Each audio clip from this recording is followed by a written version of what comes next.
Hello guys, welcome to another video in my channel. अभी हम जिस मैच के बारे में बात करने वाले हैं वो है कल होने जाने वाला मोमेंटम वनडे कप का मैच, जो कि होने जा रहा है वॉरियर्स और लायंस के बीच में। तो मैच तो वहीं पे होगा जहाँ पे सारा मैचेस हो रहे हैं, सेंट पार्क पोचेस्ट्रूम में। पिछले सीजन में वॉरियर्स ने तीसरे स्थान पर ख़त्म किया था और लायंस दूसरे स्थान पर थी। और वॉरियर्स एक ऐसी टीम है जिनको आप कभी भी हल्के में नहीं ले सकते हैं। अगर आप मोमेंटम वर्ल्ड कप की बात करें तो हो सकता है ऑन पेपर ये उतना स्ट्रॉन्ग नज़र नहीं आए, लेकिन इनकी जो बॉलिंग होती है ना, ये बहुत ही ज़्यादा स्ट्रॉन्ग बॉलिंग मानी जाती है और काफ़ी कंसिस्टेंट बॉलिंग होती है इनकी। मतलब डोमेस्टिक सर्किट के हिसाब से इनके पास काफ़ी बड़े बड़े टैलेंट्स हैं। सिसंदा मगाला, एनरिच नॉट जो अभी इंटरनेशनल में भी रेगुलरली खेलते हैं, लूथो सिपमला जैसे पेसर्स इनके पास हैं, जॉन जॉन स्मर्ट्स जैसे स्पिनर भी हैं, साइमन हार्मर भी खेलते थे इनकी टीम में। तो बॉलिंग जो होती है इनकी काफ़ी कंसिस्टेंट होती है। बैटिंग में प्लेयर्स बदलते रहते हैं, कोई एक साल ऐसा चलता है, लेकिन बॉलिंग जो है इनका बहुत स्ट्रांग होता है। और इसके इसकी वजह से अगर जो एक दो बैट्समैन मतलब कंसिस्टेंट परफॉर्मर है, अगर वो चल जाए तो उसके बाद अपने बॉलिंग के ऊपर डिपेंड करके वो मेजोरिटी ऑफ द मैचेस जो है निकाल देते हैं। लायंस के बारे में तो आपने देख ही लिया है, काफ़ी बैलेंस टीम है और हमने पिछले मैच में यही प्रेडिक्ट करा था कि लायंस काफ़ी आराम से जीत जाएगी और वही हुआ। हमने बॉलिंग से ज़्यादा प्लेयर्स रखने को कहे थे, सब कुछ सही गया था। तो उस मैच के बारे में ज़्यादा बातें करेंगे नहीं, वो तो बहुत अच्छा गया ही था। पिछले सीजन की बात करें तो वॉरियर्स ने तीसरे साल पर खत्म किया था, लायंस का तो आपको पता ही है, मैंने आखिरी मैच में बताया हुआ था। और इस फिक्सचर में भी वॉरियर्स काफ़ी डोमिनेटिंग डोमिनेटिंग मैं नहीं कहूँगा, लेकिन आगे रही है लायंस से, 2-1 से वो आगे चल रहे हैं। इस ग्राउंड पे अभी तक वॉरियर्स पिछले 3 सीजनों में नहीं खेली है, उसके पहले शायद खेला होगा, लेकिन वो थोड़ा ज़्यादा पुराना हो जाएगा, तो रिलेवेंट इन्फॉर्मेशन वहाँ से नहीं मिलेंगे। पिछले सीजन में ये कुछ परफॉर्मर्स थे जहां से एडी मोड इनके स्टैंड आउट परफॉर्मर नजर आए थे पिछले सीजन में, लेकिन इस सीजन इनको सिलेक्ट ही नहीं किया गया स्क्वाड में। उसके बाद मैथ्यू ब्रेड्स, लिसिबा एंजॉय पे जो सरप्राइज पैकेज के तौर पर आए थे, हालांकि हमारे लिए तो बहुत इंपॉर्टेंट प्लेयर पहले से ही थे, लेकिन जो भी हो ये कुछ प्लेयर्स थे। और बॉलिंग में जो प्लेयर्स अवेलेबल थे, सिसंता मगाला जो कि अभी लायंस की टीम में खेलते हैं, तो पहला टिप आपके लिए इस मैच में कि सिसंता मगाला अपने पुराने टीम के अगेंस्ट में खेलने वाले हैं। उसके बाद स्टीफन टेट, इसके सिवाय और कोई बॉलर्स नहीं है, लेकिन इन दोनों का परफॉर्मेंस काफ़ी अच्छा था। बीच बीच में किसी मैच में कोई एक आया होगा। इस फिक्सचर की अगर बात करें तो जो चीज़ मैंने आपको पहले ही बताई कि बॉलिंग जो है, वॉरियर्स का जो बॉलिंग रहा है वो इस फिक्सचर में काफ़ी डोमिनेटिंग रहा है। ठीक है, लायंस को यहाँ पे बिल्कुल भी हिलने नहीं दिया है उनकी बैटिंग को। एक परफॉर्मर फिर भी आपको दिख जाएगा, लेकिन बाकी उस तरह से कोई नहीं। वॉरियर्स की तरफ से भी एक परफॉर्मर रहा है और उसके ऊपर अगर आप एक मतलब स्ट्रक्चर बनाएंगे ना, मैचेस का आप रेसिपी बनाएंगे ना, तो उनके इर्द गिर्द ही आपको घूमते हुए दिख जाएगा। मैं समझा देता हूँ क्या है, क्या कहना चाहता हूँ, तो देखते रहो। आखिरी 5 मैचेस में से बहुत सारे मैचेस मतलब नो रिजल्ट रहे हैं, तो इसीलिए आखिरी 5 मैच ढूंढने के लिए हमें 2017 तक जाना पड़ रहा है। देखो, लायंस की बैटिंग 209 पर निपट गई। ऊपर से ये कुछ बल्लेबाज थे जो कि ऑफकोर्स ये स्क्वाड का पार्ट तो अभी नहीं है। प्रिटोरियस नीचे से स्ट्राइक बॉलर्स जो हैं, सिसंदा मगाला वहाँ पर थे और जिकमा ने, इन्होंने 3 और 2 विकेट्स निकाले। वॉरियर्स ने चेस कर लिया स्मट्स और साथ में मिडल ऑर्डर से कोई प्रिटोरियस के विकेट भी यहाँ पर थे। अच्छा, नाम को आप गोली मारिए, आप पोजीशन को समझने की कोशिश करिए। नाम तो अभी नहीं रहेंगे, इनमें से बहुत सारे प्लेयर्स अभी नहीं खेलते हैं टीमों का होकर। आप प्लेयर्स की पोजीशन को देखिए। अभी देखिए, वॉरियर्स ने पहले बैटिंग करी, 306 रन बनाए, फिर से स्मट्स और फिर से मिडिल ऑर्डर से कोई एक दो परफॉर्मर आए। लायंस ने यहाँ पर चेस कर लिया। लीड किया किसने? रीजा हेनरिक्स, डोमिनिक हेनरिक्स, साथ में वेंडरसन यहाँ पर खेलते थे जो। लेकिन जो चीज़ देखने वाली है, फिर से 2 स्ट्राइक बॉलर्स रहे जिनके एक के खाते में 3, एक के खाते में 2।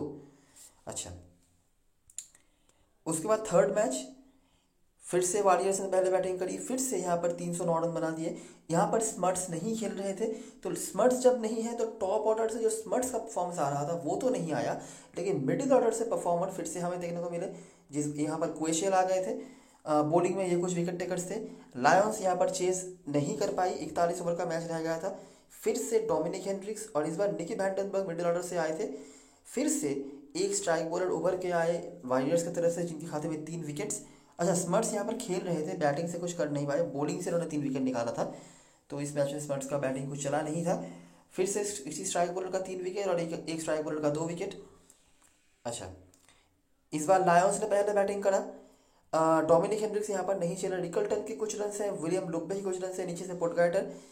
फिर से एक बॉलर यहाँ पर उभर के आए जिनके खाते में 3 विकेट्स और स्ट्राइक बॉलर्स के 2 विकेट्स। बैटिंग में क्वेशल, मोर, भाली इन्होंने लीड करा था। बैटिंग आप नोटिस करिए, वॉरियर्स का हमेशा इस फिक्चर में अच्छा चल रहा है। देखिए, यहाँ पे चेस किया, 37 ओवर में 4 विकेट पर 210, 6 विकेट पर 300 शॉट। मैच भले ही हार गए हों, लेकिन रन उन्होंने काफ़ी अच्छा बनाया था। उसके बाद 9 विकेट पर 309 मैच जीत भी गए। उसके बाद यहाँ पर भी चेज अच्छा कर लिया, 4 विकेट के नुकसान पर ही जो है मैच निपटा दिया। और ये था आखिरी मैच। यहाँ पर लायंस ने जीत हासिल करा था, 254 रन बनाए थे। फिर से लीड किया डोमिनिक हेनरिक्स और रीसा हेनरिक्स ने। रीसा हेनरिक्स बिल्कुल हिट और मिस रहे हैं इस फिक्चर में। देखिए ये एक इनिंग्स 112, बीच में कहीं पे कोई नाम नहीं, कोई नाम नहीं। और फिर से एक इनिंग्स 80। ठीक है, जिस दिन चले हैं उस दिन हाईएस्ट रन स्कोरर, और जिस दिन नहीं उस दिन नहीं। ठीक है, ये मैं पहले से ही कहता हूँ, रीजा हेनरिक्स का यही चलता है हम हर फिक्चर में ही। वॉरियर्स की बैटिंग यही एक लौता मैच था जहां पर चला नहीं, लेकिन मिडिल ऑर्डर से फिर से हमें एक बड़ा इनिंग्स देखने को मिला जो था इस बार लेसिवा एंजोएबे का। नोटिस करो वॉरियर्स के मिडिल ऑर्डर में एक दो बैट्समैन का हमेशा ही कोई ना कोई बड़ा इनिंग्स हमें देखने को मिल रहा है। ठीक है, टॉप ऑर्डर में जॉन स्मिथ हिस्टोरिकली रहे हैं, लेकिन उनके अलावा उस तरह से कंसिस्टेंसी हमें देखने को नहीं मिल रहा है। लेकिन मिडिल ऑर्डर से यहाँ पर भले ही मैच हार गई थी टीम, लेकिन लेसिवा एंजोएबे के 94, यहाँ पर क्वेशियल के 66, यहाँ पर फिर से क्वेशल जिन्होंने 121 रन बनाए। उसके बाद वाली, जोंकर, दो नाम, उसके बाद जोंकर। ठीक है, तो बार बार मिडिल ऑर्डर से एक मिनिमम या दो भी हो सकता है, लेकिन मिनिमम एक नाम तो हमें दिख रहा है जो कि बड़ा कुछ करके जा रहा है, भले ही टीम जीते या हारे। टॉप ऑर्डर से एक ही नाम हमें कंसिस्टेंट मिला है, वो है जॉन स्मिथ, लेकिन उनके जाने के बाद उस तरह से कंसिस्टेंटली हमें कुछ देखने को नहीं मिला है। ओवरऑल वॉरियर्स की बैटिंग यहाँ पर काफ़ी अच्छी रही है आखिरी मैच को छोड़कर। उसके पहले तक हमने देखा है चेस कर लिया था उन्होंने, चेस जब भी करा था 4 विकेट 5 विकेट पर चेस कर लिया, बैटिंग फर्स्ट करते हुए 300 के ऊपर रन बनाए, ऐसा उनका चल रहा था। अभी स्टेटिस्टिक्स की बात करी जाए तो डोमिनिक हेनरिक्स इस फिक्चर में कमाल के फॉर्म पे नजर आ रहे हैं। 83 का औसत है उनका, 5 में से 3 बार 50+ स्कोर उन्होंने खड़ा किया है। आपने नोटिस करी होगी कि डोमिनिक हेनरिक्स का रोल कितना बड़ा रहा है, भले ही वो रीजा हेनरिक्स की तरह मतलब बीच बीच में आके बहुत बड़ा कुछ उन्होंने नहीं करा है, लेकिन कंसिस्टेंटली रहे हैं। ठीक है, हमेशा ही आप देख सकते हैं एक आध मैच छोड़कर या फिर रहे हैं, हमेशा ही कुछ ना कुछ स्कोर उनका रहा है। ठीक है, तो इनका ही नाम है, बाकी रीजा हेनरिक्स का भी है, लेकिन जैसे कि आपने देख ही लिया, जिस दिन चले हैं उस दिन बहुत ज़्यादा, और जिस दिन नहीं तो नहीं। वॉरियर्स के होकर भी एक कंसिस्टेंट नाम हमें देखने को मिलता है जो है जॉन स्मिथ। 4 मैच में 3 बार उन्होंने 50+ स्कोर बनाया हुआ है, 71 नॉट आउट औसत है, हाई स्कोर है, और 65 का औसत। बॉलिंग में बात कर ली जाए, लायंस के होकर कंसिस्टेंटली किसी का नाम हमें देखने को नहीं मिला है, और ये वन ऑफ द फिक्सचर्स है जहाँ पे लायंस का बॉलिंग उस तरह से खास कुछ नहीं कर पाया है इस एक मैच को छोड़ के। वहाँ पे भी किसी एक बॉलर ने डोमिनेट नहीं करा था, एज ए यूनिट उन्होंने अच्छा बॉलिंग करा और वॉरियर्स को रोक दिया, और काफ़ी मतलब क्लोज मैच जीता था वैसे ही। लेकिन जो भी हो, ये ही एक मैच था जहाँ पर लायंस की बॉलिंग जो है कुछ हद तक काम पे आई थी, लेकिन उसके पहले तक आपने देखा Lions as a bowling unit इतना खास कुछ नहीं कर पाई थी। वॉरियर्स की तरफ से सिसंदा मगाला जब खेलते थे उनके अच्छे रिकॉर्ड्स थे, जॉन स्मिथ की बॉलिंग में भी अच्छे रिकॉर्ड्स हैं। अगर आप स्टेटिस्टिक्स की बात करेंगे, मगाला अभी टीम बदल चुके हैं तो ऑफकोर्स इसका कोई फ़ायदा है नहीं स्टेटिस्टिक्स का। तो यही है सारी चीज़ें जो बताने लायक था हेड टू हेड में। मैं आगे आपको समराइज करवा दूंगा क्या क्या हमने देखा, पूरी जो चीज़ें हैं। आई होप आपने देख लिया होगा, जो जो नाम हमारे सामने इंपॉर्टेंट आए हैं वो आपने नोटिस कर ली होगी आई होप। ग्राउंड में बात करें तो इसके बारे में हम पहले भी बात कर चुके हैं, तो ज़्यादा बातें नहीं करेंगे। लायंस यहाँ पर खेली है ज़्यादा, और इसीलिए बेटर रिजल्ट भी उनके आए हैं। जो परफॉर्मर्स हमें यहाँ से देखने को मिले हैं उनमें से रायन रिकल्टन आपने देखा है, मैंने पहले भी बताया हुआ था, और पिछले मैच में भी हमारे लिए मतलब डेफिनेट कैप्टन चॉइस बन के आए थे। 2 मैच वो खेले हैं, दोनों ही मैच पर उन्होंने अच्छा स्टार्ट लिया हुआ था। ऊपर जो आपने देखा 32 रन बनाए थे, वहाँ पर भी मतलब वो रन आउट हुए थे।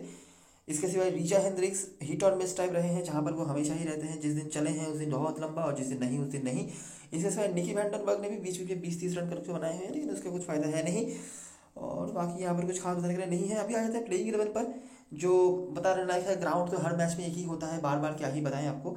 प्लेइंग 11 पर लायंस की तरफ से मुझे कोई चेंज का तो उम्मीद नज़र नहीं आता है, लेकिन जिन प्लेयर्स के ऊपर आप नज़र रख सकते हैं इस फिक्चर में, वेस्ली मार्शल। रिसेंटली जो 4 डे मैच हुआ था ना, एक ही मैच हुआ था इन दोनों टीमों के बीच में, दोनों ही इनिंग्स पे, उस 4 डे मैच के दोनों ही इनिंग्स पे वेस्ली मार्शल ने रन बनाया हुआ था वॉरियर्स के अगेंस्ट में। काफ़ी हद तक सेम बॉलिंग लाइनअप ही होगी, अच्छे फॉर्म पर है, पिछले मैच में भी अच्छा स्टार्ट लिया था, बस फिनिश नहीं कर पाए थे। तो he is a player to look at. Ryan Rickelton अच्छे फॉर्म पर है, सब कुछ सही है। मैं अभी भी कहूँगा कि स्मॉल लीग में मस्टली टेकेबल है, और शायद आप कैप्टन वाइस कैप्टनसी के लिए भी सोच सकते हो, लेकिन जैसा ट्रेंड है ना, उस हिसाब से रायन रिकल्टन का नंबर नहीं आता है। लेकिन ये ड्रॉप करने वाले प्लेयर नहीं है, क्योंकि कीपिंग करेंगे तो वहाँ से तो पॉइंट्स आपके लिए दे ही देंगे। और सबसे बड़ी बात, वॉरियर्स का जो ओपनिंग बॉलिंग है, स्ट्राइक बॉलिंग जो है वो काफ़ी स्ट्रांग है, और इस फिक्चर में वो चला भी है। एकमात्र डोमिनिक हेनरिक्स को छोड़कर और एक दो मैच में रिजा हेनरिक्स, इन दोनों को छोड़कर कोई भी उस तरह से टॉप में नहीं चला है। इवन रायन रिकल्टन ने पिछले सीजन में दो मैच खेले हुए थे।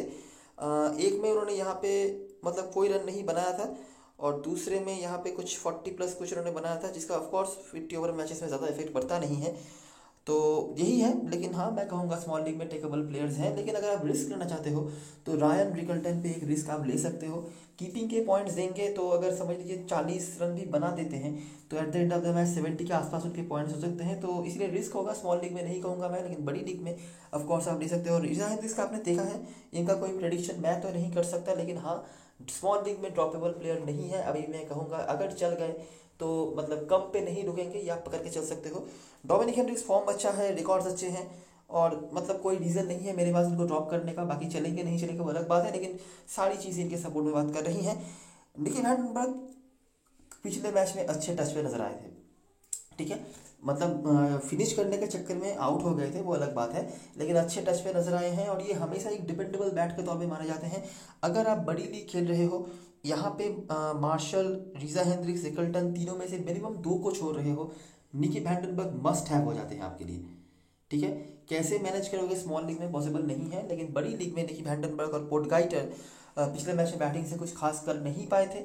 लेकिन अगर इन टॉप 3 में से आप दोनों को मिस करते हो, ये दोनों आपके लिए तब बहुत इंपॉर्टेंट हो जाते हैं। उसके बाद बियॉन फॉर्चून थोड़ी सी बैटिंग कर सकते हैं, बॉलिंग से तो खास उन्होंने कुछ करा नहीं था। सिसंदा मगाला, फांगिसो, सिबोटो, हॉकिन, ये कुछ होंगे। एक चीज़ याद रखना, वॉरियर्स की स्ट्राइक बॉलिंग अच्छी है, ठीक है। अगर मतलब कोई बीच में पागल नहीं हो जाए, जैसे रिजा हेनरिक्स वगैरह या रिकल्टन वगैरह बहुत बड़ा कुछ नहीं करते, तो मुझे नहीं लगता कि पिछले मैच की तरह बैटिंग डोमिनेशन आपको देखने को मिलेगा लायंस की तरफ से। भले ही वो रन्स बना दे, लेकिन डोमिनेट शायद नहीं कर पाए। तो नीचे तक अगर आपको बैटिंग जाना पड़े तो ऐसे कोई ऑप्शंस आपको देखने को मिल जाए जो नीचे बैटिंग कर सकते हैं, स्पेशली फर्स्ट बैटिंग में। लायंस अगर फर्स्ट बैटिंग करती है तो हिचकिचाइएगा नहीं, आपके लिए वो अच्छे पिक हो सकते हैं। तो उस सूची में बियॉन फॉर्चून, पोर्टगाइटर, इवन मगाला तो बैटिंग कर सकते हैं। ये प्लेयर्स आपके लिए इंपॉर्टेंट हो जाते हैं। बेंच में ये कुछ प्लेयर्स हैं जिनके बारे में मैं आखिरी वीडियो में बता चुका हूँ, और मुझे नहीं लगता अभी कुछ बताने की लिए ज़रूरत है। वॉरियर्स की तरफ से ब्रेड्स ओपनिंग करेंगे जॉन जॉन स्मट्स के साथ। John John smuts most probably opening करेंगे। इनके अलावा और कोई ऑप्शन तो मुझे दिख नहीं रहा है। शायद रूडी सेकंड भी ओपनिंग कर सकते हैं, लेकिन मुझे नहीं लगता इनको ओपनिंग में भेजा जाएगा। तो आप एक्सपेक्ट कर सकते हैं जॉन जॉन स्मट्स ओपनिंग करेंगे। और जैसा कि ट्रेंड बता रहा है, जैसे कि रिकॉर्ड्स बता रहे हैं, जॉन जॉन स्मट्स हमारे लिए बहुत इंपॉर्टेंट प्लेयर हैं, और वैसे भी कल के मैच में बहुत लोगों के कैप्टन वाइस कैप्टन ये होने वाले हैं। उसके बाद मिडिल ऑर्डर पे हमें फोकस करना पड़ेगा, ठीक है, क्योंकि लायंस की बॉलिंग भी इतनी बुरी है नहीं, और इस फिक्चर में हमने हमेशा ही मिडिल ऑर्डर से कुछ ना कुछ कंट्रीब्यूशन आते देखे हुए हैं। तो ऐसे कौन कौन से प्लेयर हैं जिनके ऊपर आप भरोसा रख सकते हो? यसीन वाली अच्छे फॉर्म पर थे 4 डे मैचेस में, लेकिन स्मॉल लीग में अभी मुझे नहीं लगता लेने वाले प्लेयर हैं। लेने वाले प्लेयर्स में से हैं सिनेथेम्बा क्वेशल, 2 बार इस फिक्चर में उन्होंने बड़ी स्कोर्स खड़ा करके रखे हैं। अच्छे फॉर्म पर ये भी थे, लेकिन उतना खास नहीं है जो सुनेथेम्बा क्वेशल 2 साल पहले मतलब ब्रेकआउट स्टार नजर आ रहे थे। साउथ अफ्रीका के नेशनल टीम में भी उनको मौका मिल गया था उसके बाद। उस तरह के फॉर्म पे सिनेथेम्बा क्वेशल अभी नहीं है। रूडी सेकंड कमाल के फॉर्म पे चले हैं, और जब ये दोनों टीमों के बीच मैच हुआ था 4 डे मैच, वहां पर रूडी सेकंड ने 171 रन का इनिंग्स खेला था। और एवर डिपेंडेंट, एवर रिलायबल है। कीपिंग शायद नहीं करेंगे, अगर कीपिंग करते हैं तब तो और भी इंपॉर्टेंट हो जाएंगे, लेकिन मोस्ट प्रोबेबली कीपिंग नहीं करेंगे। लेकिन कमाल के फॉर्म पे ये चल रहे हैं, और हो सकता है कि कुछ ओवर की बॉलिंग भी इनको कराई दी जाए। चांस बहुत कम है, लेकिन कर सकते हैं अगर टीम को ज़रूरत पड़ी तो। उसके बाद विलम लुब्बे, लिसिबा एंजॉय पे आएंगे बैटिंग पे बहुत नीचे, लेकिन ये 50 ओवर मैच है, वहाँ पे उसको लेकर टेंशन नहीं लेने की ज़रूरत है। बैटिंग नीचे आएगी, लेकिन बैटिंग सभी को मिल जाती है। विलियम लुब्बे पहले खेलते थे लायंस के होकर, तो ये पहली बार अपने टीम के अगेंस्ट में मतलब पुराने टीम के अगेंस्ट में खेलने आने वाले हैं 50 ओवर टूर्नामेंट्स में। 4 मैचेस में तो खेले हैं, लेकिन 50 ओवर मैचेस में ये पहली बार होगा जब विलियम लुब्बे लायंस के अगेंस्ट में खेलेंगे। और लेसिबा एंजॉय पे ये भी पिछले सीजन से अच्छे फॉर्म पे ही चल रहे हैं, कंसिस्टेंटली बॉलिंग भी थोड़ी बहुत करवा सकते हैं। तो अगर आप मेरा वोट मानना चाहोगे तो मिडिल ऑर्डर से अगर आपको लेना है तो रूडी सेकंड के तो आपको वैसे भी लेना पड़ेगा, क्योंकि कीपर सेक्शन में है। उसके बाद लेसिबा एंजॉय पे, उसके बाद क्वेशल या लुब्बे में से कोई एक। कुलुब्बे बॉलिंग कर सकते हैं थोड़ी बहुत, ये याद रखना। क्वेश्चन मैं ये कहूँगा कि पिछले 2 साल में उस तरह के फॉर्म पे वो नज़र नहीं आए हैं। इस सीज़न में भी सिर्फ एक ही अर्शतक लगाया था 4 डे मैचेस में। तो हो सकता है मैं लुब्बे को थोड़ा ज़्यादा प्रायोरिटी दूँ क्योंकि ये प्रॉपर बॉलिंग भी करवा लेंगे। अभी आया था बॉलरों में से जेटे क्लर्क। अभी पता नहीं कि इस पिच पे कितना स्लोनेस है क्योंकि मुझे तो कुछ खास नज़र नहीं आया है। अभी के लिए शायद आप उनको इतना इतना प्रायोरिटी नहीं देंगे, लेकिन एक wicket taking spin bowling allrounder हैं। बैटिंग भी अच्छी खासी कर लेते हैं और इनके पास एबिलिटी है बंचेस में विकेट निकालने का। लेकिन अभी के लिए सिर्फ ये डेटा ध्यान में रखो, बाद में आपके काम पे आ सकता है। लेकिन जो बॉलर्स सीरियसली आपको टीम में रखने पड़ेंगे, बाशिरो डीन वॉल्टर्स मेरे लिए मस्ट हैव है और मोस्ट प्रोबेबली ये स्टार्ट भी करेंगे। अगर स्टार्ट कर लेते हैं तो मस्ट हैव है। उसके बाद स्टीफन टेट और ग्लिंटन स्टोमन में से कोई है। ग्लिंटन स्टोमन थोड़ी सी इनकन्सिस्टेंट नजर आते हैं और थोड़ा मतलब इनको टीम इतना भरोसा भी नहीं करती है जितना मुझे समझ में आता है। इस तरह से टीम खिलाती नहीं है, नहीं तो हमेशा ही पिछले मैचों में भी पिछले सालों में बताया हुआ था ग्लिंटन स्टोमन के बारे में कि काफ़ी कंसिस्टेंट बॉलर होते हैं, लेकिन उस तरह से टीम को इस्तेमाल नहीं करती है। स्टीफन टेट ने पिछले सीजन में बहुत ही अच्छा बॉलिंग कराया हुआ था। इस सीजन में जो कुछ मैचेस वो खेले थे 4 डे मैचेस में, अच्छा वहाँ पर भी वो दिखे हैं। तो अगर मुझे मेरे 2 स्ट्राइक बॉलर्स को चूज़ करना पड़े तो बाशिरो डीन वॉल्टर्स, उसके बाद स्टीफन टेट। इसके सिवाय भी बेंच पे कुछ ऑप्शंस हैं जैसे कि नाबे, लांगा, अगर इनमें से कोई खेलते हैं तो आप इनको ट्राई कर सकते हो, लेकिन अभी के लिए मुझे लगता है यही होना चाहिए। बैट्समैनों में से जो मैंने बता दिया, जॉन स्मथ, ब्रेड्स की सेफ पिक है, लेकिन ना ही मतलब ट्रेंड इनके सपोर्ट में है, ना ही इनका फॉर्म उतना खास कुछ मुझे नजर आया है। तो अभी के लिए हो सकता है मैं ब्रिड्सकी पे एक रिस्क ले लूँ, ठीक है। और मुझे मिडिल ऑर्डर से अगर लेना पड़े तो रूडी सेकंड सबसे पहले, उसके बाद एंजॉय पे, उसके बाद लुब्बे और क्वेश्चन में से कोई एक वाली बड़ी लीग में ट्राई कर लेना, छोटी लीग में इग्नोर कर सकते हो, ठीक है। अभी आ जाते हैं समराइजेशन पर। क्या क्या चीज़ें हमने देखा हेड टू हेड में। ग्राउंड के बारे में मैं फिर से नहीं बताऊंगा, सेम चीज़ है आपको अभी तक मतलब दिमाग में बस जाना चाहिए आपके ग्राउंड के बारे में क्या क्या चीज़ें हैं। हेड टू हेड के बारे में बात करते हैं। तो नोटिस करो, लायंस की तरफ से मेजॉरिटी ऑफ द स्कोर जो आए हैं वो मिडिल ऑर्डर या 1 डाउन 2 डाउन पोजीशन से आए हैं, एक्सेप्ट इन वन और टू मैच वहाँ पर रिचा हेनरिक्स ने अच्छा करा, ठीक है। आपने देखा डोमिनिक हेनरिक्स और मिडिल ऑर्डर से कोई ना कोई परफॉर्मेंस या लोअर मिडिल ऑर्डर से ही मेजॉरिटी ऑफ द टाइम्स आए हैं, और इसीलिए लायंस की batting majority of the times यहाँ पर अच्छा नहीं हुआ है। अच्छा, वॉरियर्स की तरफ से smuts was the consistent performer with the bat, along side he mostly middle order bats जो हमने बताया, जहाँ पर लॉन्कर हमने देखा, वाली हमने देखे, क्वेशिल हमने देखा। Despite Lions strike bowlers managed to get early strikes, their bowling never turned out to be good। मतलब किसी भी एक सिंगल बॉलर से हमें एक भी मैच पर बंचेस में विकेट देखने को नहीं मिला है। इवन जो मैच वो जीते भी हैं वहाँ पर भी हमने देखा कि मतलब लोएस्ट ऑफ द मार्जिन से वो जीते हैं। तो बॉलिंग से तो बहुत ज़्यादा कुछ डोमिनेटिंग नहीं करा है अभी तक लायंस ने। So mid over bowlers often needed to get the wicket. और मिड ओवर बॉलर्स मतलब जो स्पिनर्स वगैरह होते हैं जैसे कि फंगीसो का आपने देखा है, फॉर्चून का आपने देखा है, ये सब कुछ बॉलर्स हैं। On the other hand warrior strike bowlers हमें जो हमेशा ही इफेक्टिव होते हैं here with Smuts. The main reason Lions top order never prove to be that good except for Dominic Hendricks historically. क्यों? क्योंकि स्ट्राइक बॉलर्स जो होते हैं वॉरियर्स के, वो हमेशा ही इस फिक्चर में कुछ ना कुछ तो करते जाते हैं, और एक ना एक स्ट्राइक बॉलर को हमने हमेशा ही देखा है जिन्होंने बंचेस में विकेट निकाले हुए हैं। तो ये है सारी ट्रेंड्स वगैरह, कुछ नाम हमने देखे हैं, कुछ प्लेयर्स के बारे में मैंने आपको बताया है।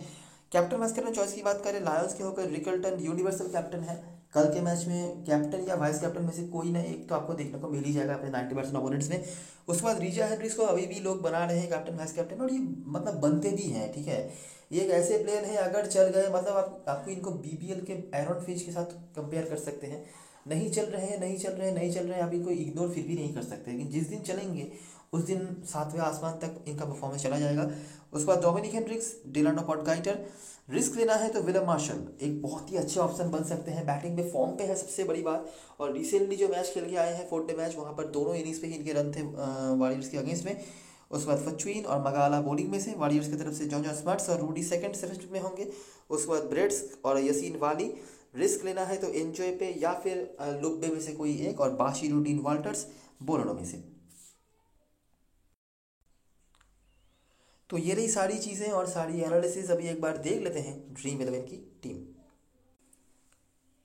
तो ये जो है मेरा टीम का बेसिक स्ट्रक्चर है। यहाँ पर बहुत बड़ा रिस्क है और वो है रिकल्टन को ना ले पाना, ठीक है। उनके जगह पर मैंने यहाँ पर एंजॉय पे को रखा है, एंजॉय पे, लूप पे, कोई भी हो रखा है। आप इसको छोड़ो, लेकिन मैं रिकल्टन को नहीं रख रहा हूँ। क्यों नहीं रख रहा हूँ? क्योंकि मैंने यहाँ पर बाशीरुद्दीन वल्टर्स को रखा है और यहाँ पर मैंने जेट डे क्लर्क और जॉन जॉन स्मर्ट्स दोनों को रखा है। John John smuts opening bowling पे आते हैं, अगर आपको नहीं पता हो तो वो कभी भी ओपनिंग बॉलिंग पे आ जाते हैं। जेट डे क्लर्क भी आते हैं, तो आप एक्सपेक्ट कर सकते हो कि दोनों ओपनिंग बॉलर्स को मैंने रखा है, तीनों भी हो सकते हैं। और इसीलिए मैंने टॉप ऑर्डर से छोड़ दिया है रिकल्टन को। ठीक है, अभी रिकल्टन और रीजा हेनरिक्स में से मेरे को एक को लेना था, लेकिन मैं रीजा हेनरिक्स पे रिस्क नहीं ले सकता। रिकल्टन फिर भी इस फिक्सचर में कुछ खास उन्होंने नहीं करा था पिछले सीजन में भी, लेकिन रीजा हेनरिक्स ऐसे प्लेयर हैं, जब चले हैं कहाँ तक चले हैं आपको पता है।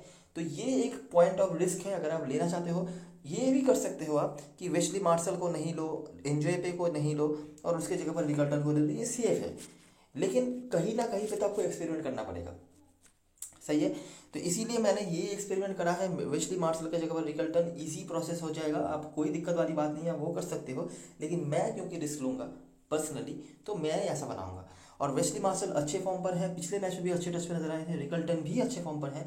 लेकिन वेस्ली मार्शल रिसेंटली जो मैच हुआ था 4 डे मैच, वहाँ पे दोनों इनिंग्स में रन बना के आ रहे हैं और यही है। बाकी अगर आप चाहो तो वेस्ली मार्शल को भी ड्रॉप कर सकते हो, कोई दिक्कत वाली बात वहाँ पे रही नहीं है। अच्छा, बाकी मैंने यहाँ पर पोर्टकाइटर को रखा है क्योंकि मैंने बता दिया कि नीचे से मुझे बैट्समैनों की ज़रूरत है और ये थोड़ी बहुत बॉलिंग, थोड़ी बहुत नहीं काफ़ी बॉलिंग करवा लेते हैं, तो क्यों नहीं। अगर आप वेस्ली मार्शल को भी ड्रॉप करते हो, रिकल्टन को भी ड्रॉप करते हो, तब आपके लिए निकी वैंडनबर्ग कीपर में से जो आपको दिख जाएंगे, निकी वैंडनबर्ग आपके लिए तब बहुत ही इंपॉर्टेंट प्लेयर हो जाते हैं। ठीक है, देखो रीजा हेनरिक्स को आप ड्रॉप कर सकते हो सकता है कि वो फिर से मिस हो जाए, लेकिन हिट होंगे या मिस होंगे या आप बता नहीं सकते। और अगर हिट होते हैं तो कहाँ तक इनका रन गया है आपने देखा है, तो इसीलिए मैं इनके बारे में ज़्यादा कुछ नेगेटिव नहीं कह रहा। दूसरी तरफ से रूडी सेकंड मेरे लिए मस्ट हैव है, मैं इनको मिस नहीं करूँगा जिस फॉर्म पर वो हैं, जो ट्रेंड है, सारे चीज़ें इनके सपोर्ट में बात कर रहे हैं। एंजॉय पे या विलम लुप पे या क्वेश्चन, इन तीनों में से कोई एक स्मॉल लीग के लिए। जेट टेकलर को मैंने रखा है, ये ओपनिंग बॉलिंग पे आ सकते हैं, अगर नहीं भी आए थोड़ी सी बैटिंग कर सकते हैं और सामने वाली टीम की बॉलिंग निहायत ही बहुत ख़राब नहीं है, तो जेट टेकलर के पास बैटिंग आ भी सकती है। अगर आप जेट टेकलर को नहीं लेना चाहते, जेट टेकलर को आप ड्रॉप कर दो। और मुझे लगता है कल के मैच में ड्रॉपेबल प्लेयर भी हो सकते हैं, तब आप यहाँ से विलम लुब्बे को भी मैनेज कर सकते हो। विलम लुब्बे थोड़ी सी बैटिंग और थोड़ी सी बॉलिंग दोनों ही आपके लिए कर देंगे। यहाँ से डीन वाल्टर्स मेरे लिए लौते स्ट्राइक बॉलर हो गए तब, और स्मार्ट्स भी ओपनिंग बॉलिंग पे आएंगे वैसे, और यहाँ से मगाला फंगीसो। ठीक है, बाकी बड़ी लीग में आप ऑल्टरनेट वगैरह कर सकते हो। मगाला अपने पुराने टीम के अगेंस्ट में खेलने आने वाले हैं, विलियम लुब्बे भी अपने पुरानी टीम के अगेंस्ट में खेलने आने वाले हैं। कैप्टन मसलन चॉइस की बात करें, जॉन जॉन स्मर्ट्स मुझे लगता है बेस्ट कैप्टन चॉइस बन सकते हैं। रिकॉर्ड्स इनके सपोर्ट में हैं, प्रॉपर बैटिंग प्रॉपर बॉलिंग दोनों ही इनकी मिलेंगी। हालांकि किस तरह के फॉर्म पर हैं उसमें मुझे ज़्यादा आइडिया नहीं है, क्योंकि ज़्यादा मैचेस वो खेले नहीं है रिसेंटली उस तरह के। वाइस कैप्टनसी के लिए डोमिनिक हेनरिक्स बेटर ऑप्शन मुझे नज़र आते हैं, अच्छे फॉर्म पर हैं, रिकॉर्ड्स इनके सपोर्ट में बात कर रहे हैं। और यहाँ से अगर आप रिकल्टन को ले रहे हो तो रिकल्टन भी है, थोड़ा सा रिस्क लेना है ना, तो रीजा हेनरिक्स को एज ए कैप्टन या वाइस कैप्टन ट्राई करना। हिट और मिस है, मैं बार बार कह रहा हूँ, अगर वो ड्रॉप मतलब चल गए तो आपको एक पे ही पहुँचाएंगे, और अगर नहीं चले तो आपको पता है क्या हो सकता है। इसके सिवाय बड़ी लीग में रूडी सेकंड और एंजॉय पे of course tribal captain vice captain choice में आते हैं। ठीक है, बॉलरों में से बाशीरुद्दीन वाल्टर्स और मगाला, ये दोनों ऑप्शंस हैं। तो यही कुछ ऑप्शंस हैं, मुझे नहीं लगता अभी के लिए बॉलरों के साथ जाना सही होगा, जो ऑप्शन सेफ है उनके साथ ही आप जाइए, बेटर होगा। तो ये रही सारी चीज़ें और सारी एनालिसिस। अगर आपको अच्छा लगा हो तो लाइक ज़रूर करना। मैच का रिजल्ट डिपेंड करेगा कि आप कितना रिस्क ले रहे हो, ठीक है, और वो रिस्क कितना चल रहा है, वही सबसे बड़ी बात है। तो उसके ऊपर डिपेंड करेगा। स्ट्रेट फॉरवर्ड जाके मुझे नहीं लगता आप बहुत खास कुछ कर पाएंगे, क्योंकि यहाँ पर ऐसे बहुत सारे प्लेयर्स हैं, अगर आप स्ट्रेट फॉरवर्ड जाएंगे आप हो सकता है उनको मिस कर जाएं। तो वीडियो अगर अच्छी लगी हो तो लाइक करना मत भूलना, और टेलीग्राम चैनल पे ज़रूर ज्वाइन हो जाना, क्योंकि लास्ट में पे सारी अपडेट्स वगैरह वहीं पे आती हैं। तब तक के लिए best of luck for this match and goodbye for now.